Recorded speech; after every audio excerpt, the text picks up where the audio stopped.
Ya, Assalamualaikum warahmatullahi wabarakatuh. Selamat pagi dan salam sejahtera untuk kita semua. Ya, kembali lagi bersama Ibu dalam video pembelajaran pada hari ini.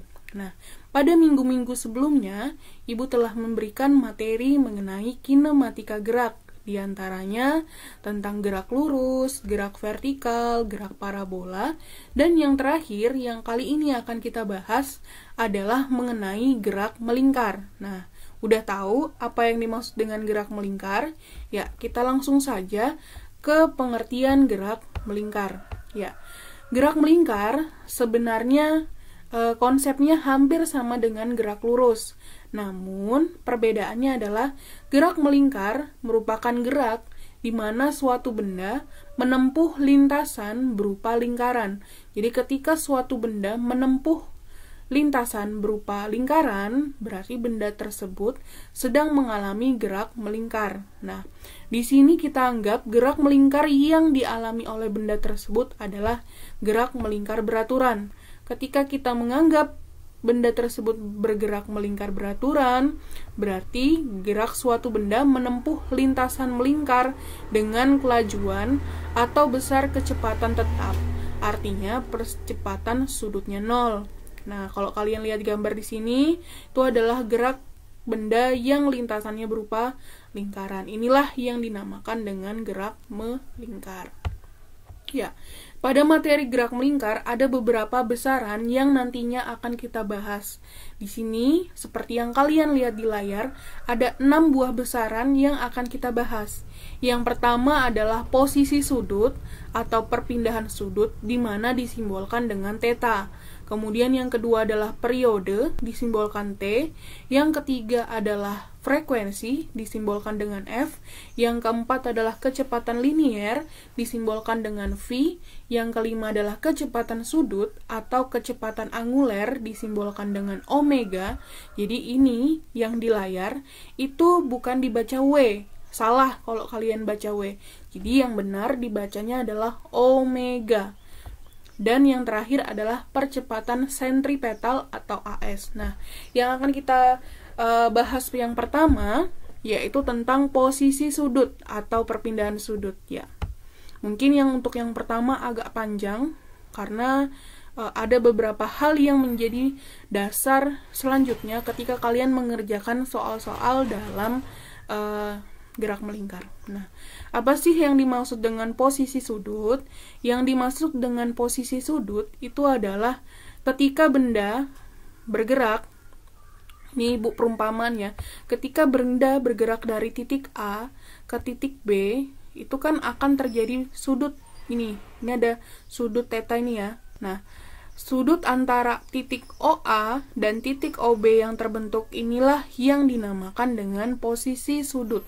Jadi, posisi benda itu dinyatakan dalam derajat, di mana sudut yang terbentuk atau posisi sudut yang terbentuk merupakan perbandingan antara OA dengan OB. Jadi, garis yang terbentuk atau sudut yang terbentuk antara titik OA dan OB inilah yang dinamakan dengan posisi sudut. Sehingga posisi sudut dapat diartikan sebagai besarnya sudut yang menyatakan panjang lintasan suatu benda yang bergerak melingkar dalam selang waktu tertentu, atau bisa dikatakan sudut tempuh benda yang bergerak melingkar. Nah, namun di dalam fisika, posisi sudut itu kebanyakan tidak dinyatakan dalam tanda derajat, melainkan dengan satuan radian. Nah, apa itu radian? Sudah pernah dengar radian?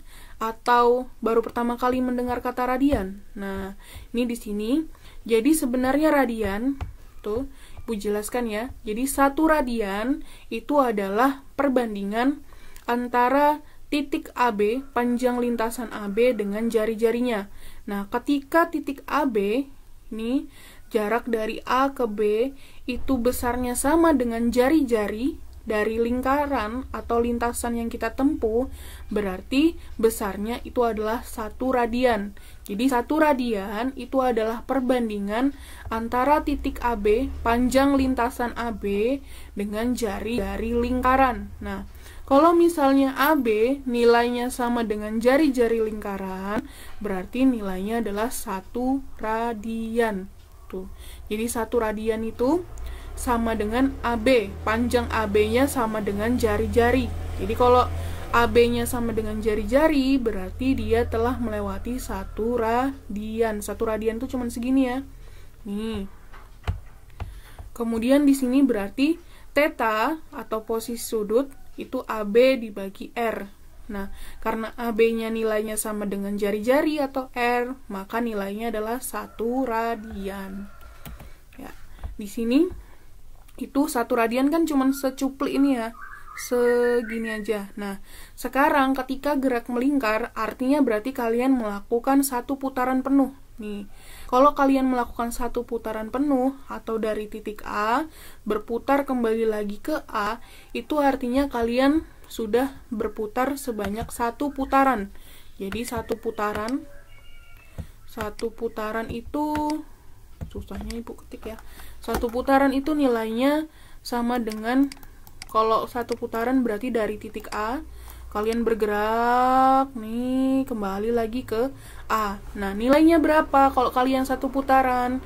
1 putaran berarti ini theta sama dengan 2πr per r radian. Nah, kenapa kok ada 2πr?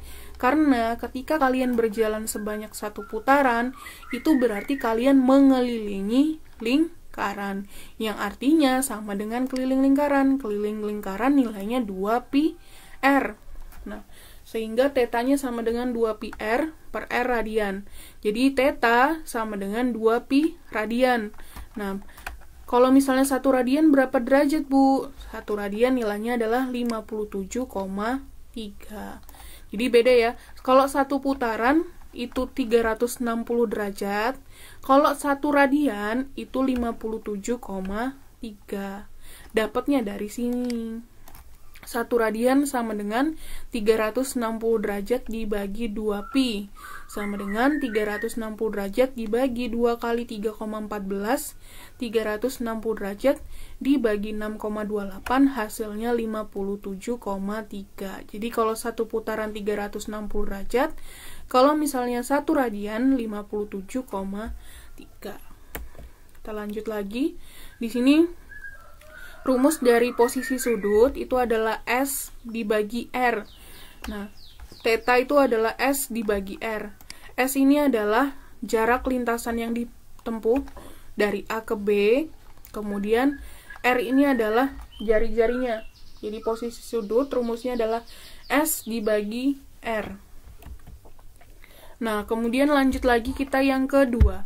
Yang kedua adalah periode. Nah, periode itu adalah waktu yang dibutuhkan oleh suatu benda untuk melakukan 1 putaran. Jadi, waktu yang diperlukan untuk melakukan 1 kali putaran namanya adalah periode. Periode disimbolkan dengan T, satuannya adalah detik atau S atau sekon. Jadi, satuan dari periode adalah sekon. Nah, periode bisa dihitung dengan cara seperti ini. T sama dengan T dibagi N. Jadi T dibagi N ini adalah cara untuk mencari nilai. Ya, kita lanjut lagi. Yang ketiga itu adalah frekuensi. Nah, kalau tadi waktu yang diperlukan adalah periode, kalau frekuensi adalah banyaknya putaran yang ditempuh oleh suatu benda dalam waktu 1 detik. Jadi dalam waktu 1 detik itu dia bisa melakukan berapa kali putaran. Nah, itu yang dinamakan dengan frekuensi. Frekuensi disimbolkan dengan F kecil, kemudian satuannya adalah Hertz, disimbolkan dengan Hz. Jadi, satuannya adalah Hertz atau Hz. Nah, untuk menghitung berapa besarnya frekuensi yang dialami suatu benda, itu adalah rumusnya N dibagi T. Jadi, untuk menghitung frekuensi suatu benda, rumusnya adalah N dibagi T. Kecepatan linier. Nah, kecepatan linier di dalam gerak melingkar sebenarnya sama saja dengan yang ada di gerak lurus. Nah, di sini kita langsung saja Ibu langsung ini.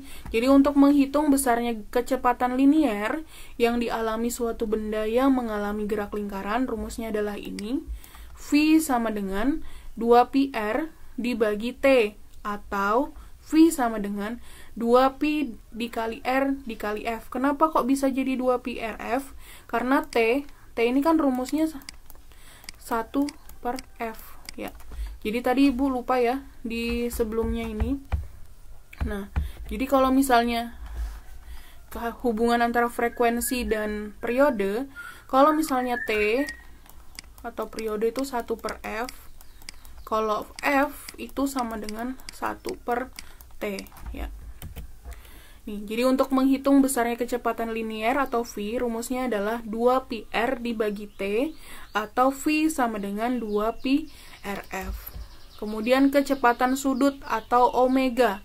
Nah, kecepatan sudut ini mungkin besaran yang baru pertama kali kalian dengar. Jadi kecepatan sudut itu merupakan besar sudut yang ditempuh setiap satuan waktu.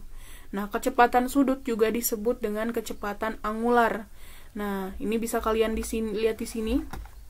Ini adalah ilustrasi dari kecepatan sudut. Suatu benda telah menempuh lintasan sepanjang busur lingkaran dalam selang waktu delta t dengan sudutnya sebesar delta theta. Perubahan sudut ini mengikuti arah gerak benda. Selang waktu untuk menempuh satu putaran disebut juga sebagai periodenya, dan sudut satu putaran penuh adalah sebesar 360 derajat. Nah, di sini hubungan antara derajat dan radian satu putaran penuh ditulis dengan persamaan di bawah tadi sudah ya. Satu radian nilainya 57,3. Nah, kecepatan sudut secara matematis, kalau kalian mau mencari, rumusnya adalah omega sama dengan 2πt, 2pi/t, atau omega sama dengan 2πf. Tuh. Jadi rumusnya 2pi/t atau 2πf. Lanjut lagi, yang terakhir adalah percepatan sentripetal atau AS. Nah, percepatan sentripetal disebut juga percepatan radial. Nah, percepatan sentripetal itu hanya berlaku untuk benda yang mengalami gerak melingkar. Tuh, jadi beda ya antara percepatan yang digerak lurus sama percepatan sentripetal. Nah, untuk menghitung besarnya percepatan sentripetal yang dialami suatu benda, rumusnya adalah ini. AS sama dengan V kuadrat dibagi R, atau AS sama dengan omega kuadrat dikali R. Ini dikali ya. Omega kuadrat dikali R. Tuh. Nah, itu tadi penjelasan dari Ibu mengenai materi pada gerak melingkar. Ada beberapa besaran-besaran yang terdapat pada gerak melingkar. Nah, selanjutnya nanti Ibu akan berikan video penjelasan untuk mencari nilai dari posisi sudut, kemudian mencari frekuensi, periode, kecepatan sudut, dan percepatan sudut. Di video yang lainnya tidak Ibu gabung dengan ini karena nanti pasti waktunya akan terlalu panjang. Nah, sekian dari penjelasan dari Ibu. Mohon maaf sebelumnya jika kalian masih belum mengerti tentang apa yang Ibu jelaskan. Kurang lebihnya Ibu mohon maaf. Wassalamualaikum warahmatullahi wabarakatuh.